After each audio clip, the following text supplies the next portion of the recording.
Hi guys, welcome back to Kidzopedia. This is Dr. Bharat Vyas.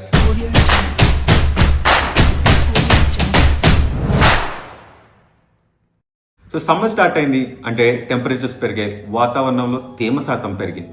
పిల్లలు annual day and sports day అనేసి active గా తిరుగుతున్నారు. పిల్లల activity పెరగడము, దాన్ని కంపెన్సేట్ చేస్తూ ఫ్లూయిడ్ ఇంటేక్ లేకపోవడము, ఇన్సెన్సిబుల్ వాటర్ లాస్ అంటే స్వెట్టింగ్ ద్వారా వాటర్ ఎక్కువ లూజ్ అవడం వల్ల పిల్లలు డీహైడ్రేషన్ లోకి ల్యాండ్ అవుతారు. డీహైడ్రేషన్ చాలా సింపుల్ గా కనిపించిన ప్రాపర్ టైంలో ఐడెంటిఫై చేసి కరెక్ట్ చేయకపోతే చాలా సీరియస్ మెడికల్ హెల్త్ ఇష్యూస్ లోకి ల్యాండ్ అవుతుంది. డీహైడ్రేషన్ వల్ల ఫ్రీక్వెంట్ గా థ్రోట్ ఇన్ఫెక్షన్స్ రావడం, స్కూల్లో పిల్లలు యూరిన్ ఫ్రీక్వెంట్ గా పాస్ చేయకూడదు అనేసి వాటర్ చాలా తక్కువ తీసుకుంటూ ఉంటారు. దీని వల్ల కూడా డీహైడ్రేషన్ వస్తుంది. ఫామ్ అయిన యూరిన్ కూడా ఫ్రీక్వెంట్ గా పాస్ చేయకుండా ఉండడం వల్ల యూరిన్ రిటెన్షన్ ఉండేసి ఫ్రీక్వెంట్ గా యూరినరీ ట్రాక్ట్ ఇన్ఫెక్షన్స్ రావడం గమనిస్తూ ఉంటాం. డీహైడ్రేషన్ ఎలా ఐడెంటిఫై చేయాలి అంటే డీహైడ్రేషన్ లో ఎటువంటి లక్షణాలు గమనించవచ్చు. పిల్లలు డిజీగా అయిపోవడం, కన్ఫ్యూజ్డ్ గా, ఇరిటబుల్ గా అయిపోవడం, ఏ ఫోకస్ లేకుండా హైగ్రేడ్ ఫీవర్స్ రావడము, హెడ్ఏక్ రావడము, ఎలక్ట్రోలైట్ ఇంబ్యాలెన్స్ వల్ల మజిల్ క్రాంప్స్ రావడము, ఇటువంటి లక్షణాలు గమనించవచ్చు.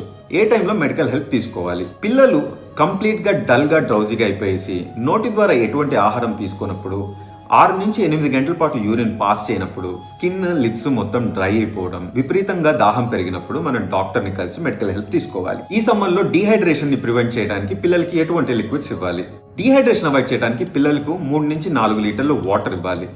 వాటర్, కోకోనట్ వాటర్, ఇంట్లో తయారు చేసిన మజ్జిగ, రాగి జావా, సూప్స్ లాంటివి పిల్లలకి ఇవ్వచ్చు. మీకు డీహైడ్రేషన్ సింప్టమ్స్ కనిపిస్తే ORS వాటర్ కూడా పిల్లలకి ఇవ్వచ్చు. So it is very important to hydrate children to avoid dehydration in this summer. Hope this video is useful for you. Signing off, Kidzopedia.